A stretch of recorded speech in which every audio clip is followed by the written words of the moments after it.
Hari ini 19,991 kes baharu yang dicatatkan dan golongan kanak-kanak tidak terkecuali daripada risiko penularan COVID-19 khususnya apabila berlaku jangkitan dalam kalangan keluarga. Bagi memahami isu ini, saya bersama dengan pakar pediatrik dan juga pengerusi program Immunis for Life, Datuk Dr. Zulkifli Ismail. Assalamualaikum, selamat petang Datuk. Terima kasih kerana bersama kami. Apa langkah awal yang boleh diambil oleh ibu bapa sekiranya berlaku jangkitan di rumah yang turut melibatkan kanak-kanak yang kritikal? Bagaimana kita melihat isu COVID-19 ini lebih luas dan mendalam khususnya apabila kita bercerita mengenai hal kanak-kanak ini? Okey, terima kasih ya. Assalamualaikum. Sebenarnya bila kita tengok kanak-kanak yang terlibat dalam COVID ni, yang terlibat tu tak ramai ya. Dalam kadar semua kes COVID ni hanya dalam 10 hingga 12% sahaja yang melibatkan kanak-kanak. Dan apabila mereka dijangkiti, jangkitan mereka selalunya taklah seteruk orang dewasa walaupun ada yang dimasukkan di ICU kerana mereka ada morbidity lain ya, sebagai mereka terlalu gemuk ke ataupun ada penyakit lain seperti diabetes ke penyakit yang penyakit jantung dan sebagainya. Jadi jika ada pun dalam keluarga tu kanak-kanak yang terlibat, kebanyakannya kanak-kanak tu tidaklah seteruk pada dewasa. Dan juga bila dan transmisi daripada kanak-kanak ke kanak-kanak dan kanak-kanak ke dewasa adalah lebih kurang daripada transmisi daripada orang dewasa kepada kanak-kanak. Jadi jika ada sesuatu keluarga tu yang ada yang melibatkan sesuatu keluarga yang positif, maka kita jaga dahulu yang mereka yang lebih tua dan mereka yang ada penyakit-penyakit yang lain. Dan juga kanak-kanak yang ada masalah lain seperti obesity ataupun penyakit-penyakit lain seperti penyakit ginjal ke penyakit jantung ke. Tapi dalam aspek lain, bagaimana kita melihat sekiranya ibu bapa kepada kanak-kanak tersebut yang mencapai tahap yang kritikal apabila melakukan kuarantin di rumah, dan juga bagaimana kita membayangkan situasi itu? Perlunya ada satu mekanisme supaya memastikan bahawa sekiranya berlaku kecemasan, ada langkah proaktif yang boleh diambil, kerana kita fahami kebanyakan majoriti yang bercerita mengenai kekangan yang berlaku di Lembah Kelang khususnya ialah kekurangan ambulans dan juga katil di hospital. Bagaimana kita mungkin perlu spesifik dan juga lebih teliti kepada keluarga khususnya yang ada isi rumahnya ada kanak-kanak dan juga ibu bapa yang terlibat yang dalam positif COVID-19 yang berada dalam kategori-kategori yang sedikit membimbangkan, Datuk? Betul.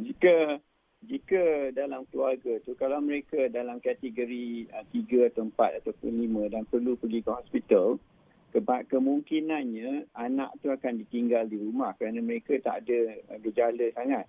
Dan ini menjadi satu masalah sosial. Jadi kita perlu ada orang lain untuk menjaga anak yang di rumah tu, ataupun mereka perlu dibawa ke hospital bersama dengan ibu bapanya ya, jika mereka positif.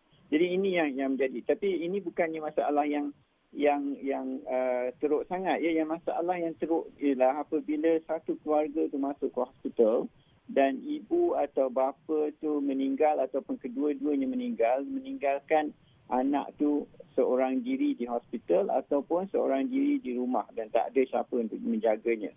Jadi ini yang menjadi masalah sekarang ni, anak-anak yatim COVID ni. Dan anak-anak yatim COVID ni ialah satu masalah yang kita perlu menangani kerana dengan varian Delta yang sekarang ni melanda kita, kebanyakan orang-orang dewasa yang dijangkiti itu adalah orang-orang yang muda ya.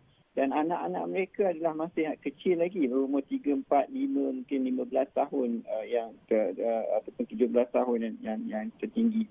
Jadi ini meninggalkan mereka, nombor satu, tanpa dapat bercakap selamat jalan ke, dan tak ada bereavement yang sebetulnya, dan juga mereka tak dapat tengok jenazah pun. Jadi kita takut bahawa anak-anak ini akan di abuse lah ya, oleh orang lain, ataupun mereka boleh pergi menjadi kepada jenayah dan pada masa depan mereka lah salah guna dadah dan sebagainya. Datuk Jadi, mungkin boleh memperincikannya itu kerana daripada segi psikologi kanak-kanak, bagi orang dewasa juga bukan mudah untuk menguruskan kehilangan orang yang tersayang kerana COVID-19, apatah lagi anak-anak. Jadi dalam situasi ini keluarga sahaja tidak cukup, tapi bukankah itu patut dijelaskan dalam bentuk mekanisme dasar dan sebagainya, dan pihak-pihak wajib perlu melihat ini lebih daripada kesihatan awam semata-mata. Pada pandangan Datuk bagaimana?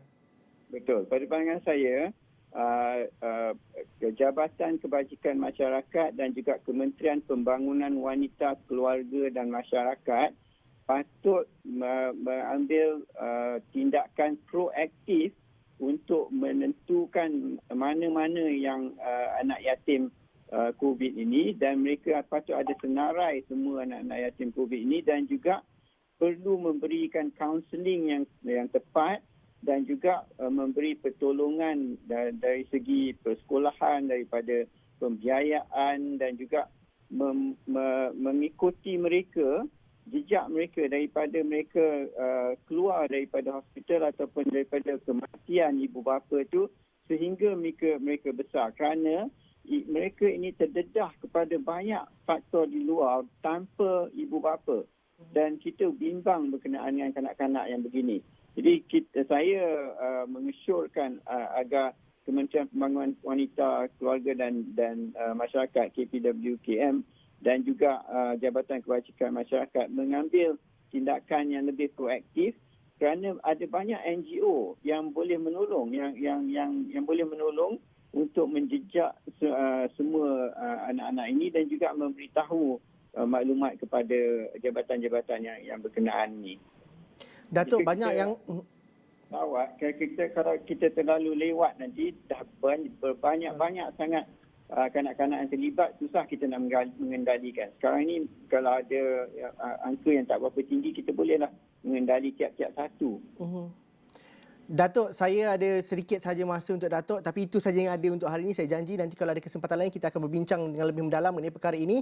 Terima kasih Datuk kerana sudi bersama kami dalam Buletin Awani.